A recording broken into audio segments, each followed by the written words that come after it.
Hello, History 1 students. This is Mrs. Politsky, and I have notes for Chapter 13, Section 1, Immigration. And as we go along here, we're going to talk about kind of the highs and the lows of the immigration movement here in the United States. But a lot of people from the past and even today look at the United States as this great land of opportunity. And we're going to kind of focus in on that a little bit. So here we go. Roman numeral 1, Europeans flood into America. By the 1890s, more than half of all immigrants in the United States were from Eastern and Southern Europe. Okay, Eastern Europe would be places like Russia, the Czech Republic or Czechoslovakia, Hungary, Austria, perhaps. Southern Europe would include places like Greece and also Italy. So, letter B, many immigrants moved to avoid forced military service, in which some nations it could last for many years. So, for example, countries like Germany, for example, were at war with their neighbor France off and on throughout the 19th century. And for the most part, it was pretty much a required service that if a young man reached the age of 18, that he would go and serve his country for at least 2 years, if not longer. Some families didn't want to have to send their sons off to war, and hence they might have sent their sons to the United States to avoid that. Letter C, Jews living in Russia and Austro-Hungarian empires came to the United States to avoid something known as religious persecution. In Russia, the government had kind of turned a blind eye to many communities and villages that were inhabited by Jews.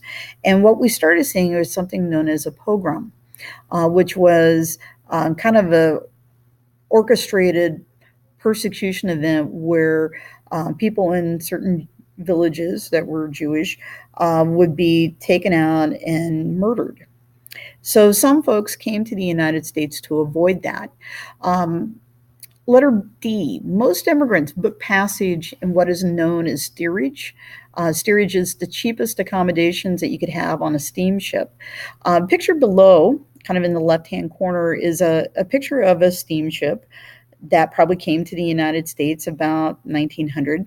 And if you take a look at the deck, it is packed basically shoulder to shoulder with people. Steerage would be kind of like riding on a school bus in a sense.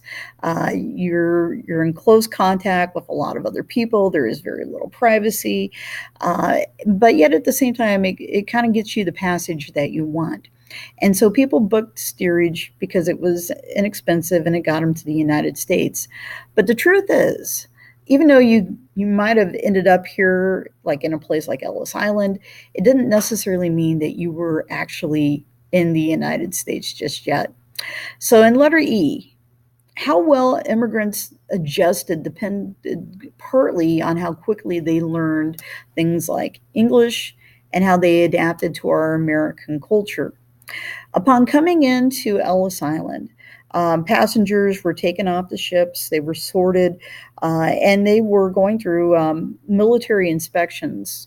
And if you take a look here, there's some photographs of, in the middle here, of people who were working at Ellis Island who are inspecting passengers as they're coming in. And a lot of this was kind of a rudimentary medical exam to see if there was any illness that these passengers were bringing in. You can kind of see that a little bit more in the image kind of down here in the right-hand corner. It is possible that if a family came to the America and they had a child who was sick, their child might be denied an opportunity to come into the United States. And that might have meant a couple different things for the family. Either they were going to have to return to Europe, which would be very costly, or the family would have to abandon their child. And unfortunately, sometimes that did occur where families would leave children behind who were quarantined because they just had to get moving. They had to get going with their lives. And Unfortunately, it sounds kind of cold and cruel that families would do that, but it did occur. Asian immigration. In the mid 1800s, the population of China was approximately 430 million people, a little bit higher than what our current US population is right now. But it was still a pretty populated country. And as a result of that, people are looking for opportunities to go somewhere else. And so in letter B, the Taiping Rebellion in China caused such death and suffering that thousands of Chinese left for the United States. If things are bad back home, you could come to the United States, maybe life would be better. And at the same time that all this is going on, we still have railroad companies that are looking for workers to come to the United States. So there were opportunities, and many of our Asians were able to take advantage of that. In letter C, in January of 1910, California opened a barracks on what is known as Angel Island that you see pictured below here. This was to accommodate Asian immigrants. Angel Island is kind of like the West Coast equivalent of Ellis Island. It was a place where, again, people would come. They would have a rudimentary medical exam. They would go through and try to figure out what their name is and all that. And eventually, if they made it through that processing, they were able to leave and to go out into the regular population. Roman numeral 3, nativism resurges. Just so you understand, nativism is kind of like this belief that people that are native born are better than people who are non-native borns. And so that leads a lot of questions about, I guess you could say, racial discrimination and prejudice and such. So in letter A, in the late 1800s, anti-immigrant feelings were largely directed against Asian, Jews, and Eastern Europeans. Uh, some native born Americans, or nativists, if you want to call them that, feared the influx of Catholics into the mostly Protestant United States. Down in the lower right hand corner is actually a kind of an anti Catholic political cartoon. You see people standing kind of on the shore there, and in the distance, you see actually what is the Vatican, not to be confused with the U.S. Capitol. And it's what's coming out of the water, out of the river. And if you look very closely, it is kind of like the hat of a bishop, but it's made to look like the jaws of an alligator. And how this is coming onto the shores. In a sense, it was to scare our nativist into thinking that Catholics were dangerous.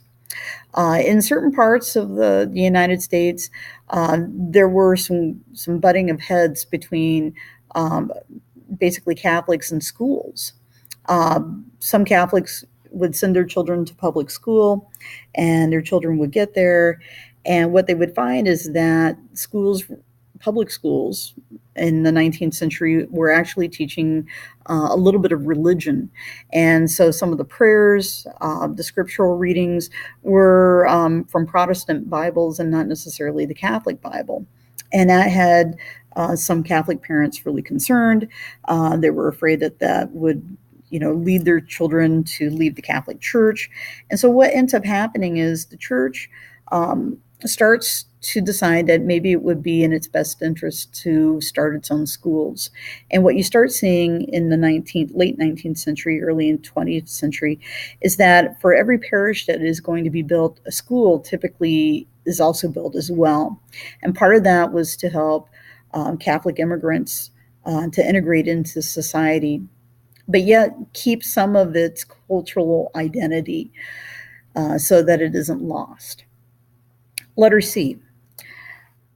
Many labor unions also opposed immigration, arguing that immigrants could work for low wages or accept work as strike breakers. If you remember back the other day, we talked about scabs, and some of our immigrants were basically scabs. They were taking jobs of those people who were basically picketing. Letter D, the Working Man's Party of California organized to fight Chinese immigration. Kind of down below and right in the center is an example of an anti-Asian political cartoon. And obviously, there were many people that were concerned about Asian immigration. Some of it is maybe the lack of understanding of the culture, but needless to say, many Chinese immigrants faced a lot of, I guess you could say, persecution because of their cultural differences. Thank you very much.